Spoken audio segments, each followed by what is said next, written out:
The Raven.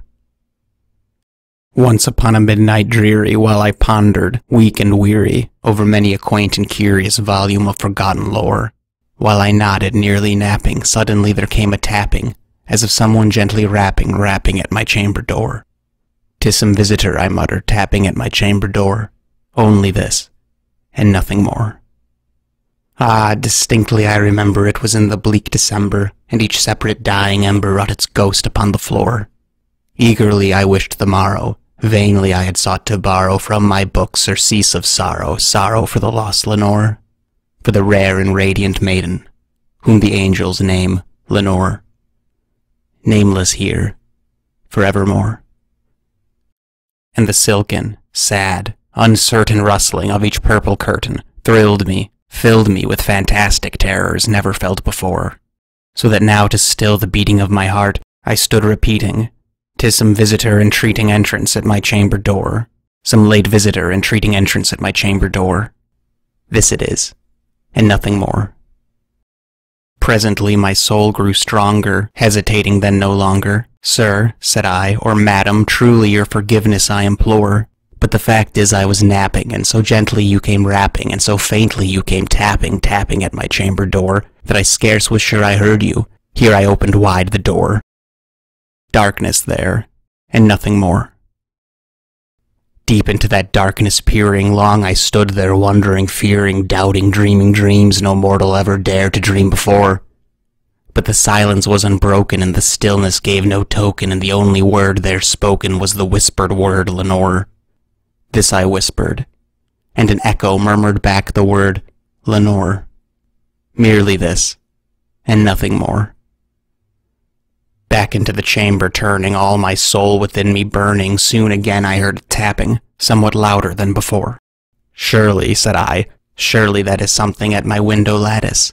Let me see then what thereat is, and this mystery explore. Let my heart be still a moment, and this mystery explore. 'Tis the wind, and nothing more."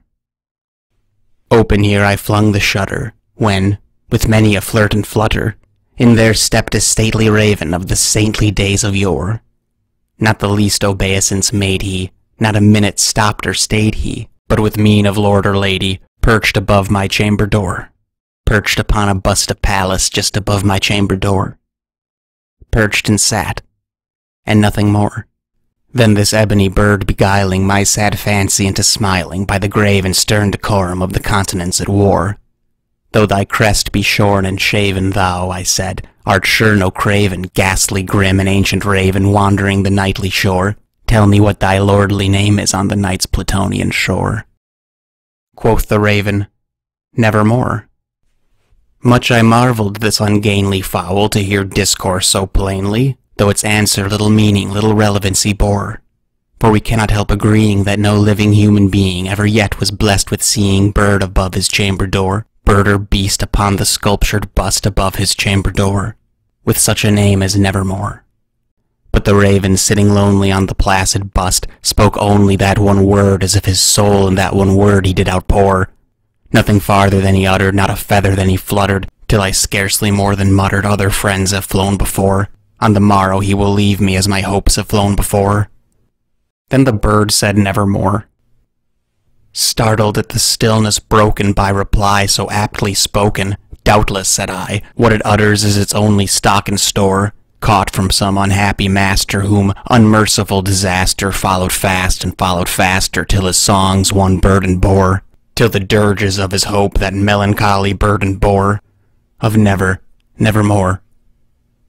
But the raven still beguiling all my fancy into smiling, straight I wheeled a cushioned seat in front of bird and bust and door. Then upon the velvet sinking, I betook myself to linking fancy unto fancy, thinking what this ominous bird of yore, what this grim, ungainly, ghastly, gaunt, and ominous bird of yore meant in croaking nevermore.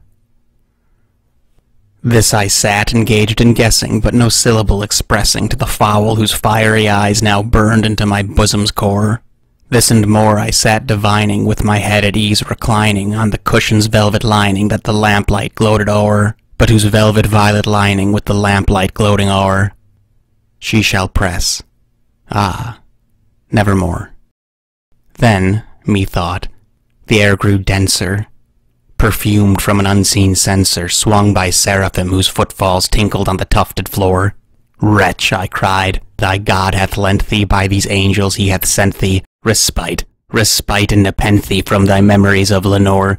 Quaff, O quaff this kind nepenthe, and forget this lost Lenore. Quoth the raven, nevermore. Prophet, said I, thing of evil, prophet still, if bird or devil, whether tempter sent or whether tempest tossed thee here ashore, desolate yet all undaunted, on this desert land enchanted, on this home by horror haunted, tell me truly, I implore.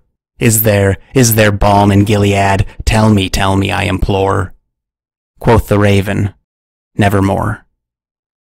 Prophet, said I, thing of evil, prophet still, if bird or devil, by that heaven that bends above us, by that God we both adore, tell this soul with sorrow laden if, within the distant Aidenn, it shall clasp a sainted maiden whom the angels name Lenore. Clasp a rare and radiant maiden whom the angels name Lenore. Quoth the raven, nevermore. Be that word our sign of parting, bird or fiend, I shrieked upstarting, get thee back into the tempest and the night's Plutonian shore. Leave no black plume as a token of that lie thy soul hath spoken, leave my loneliness unbroken, quit the bust above my door. Take thy beak from out my heart, and take thy form from off my door. Quoth the raven, nevermore. And the raven, never flitting, still is sitting on the pallid bust of Pallas just above my chamber door. And his eyes have all the seeming of a demon's that is dreaming, and the lamplight o'er him streaming throws his shadow on the floor.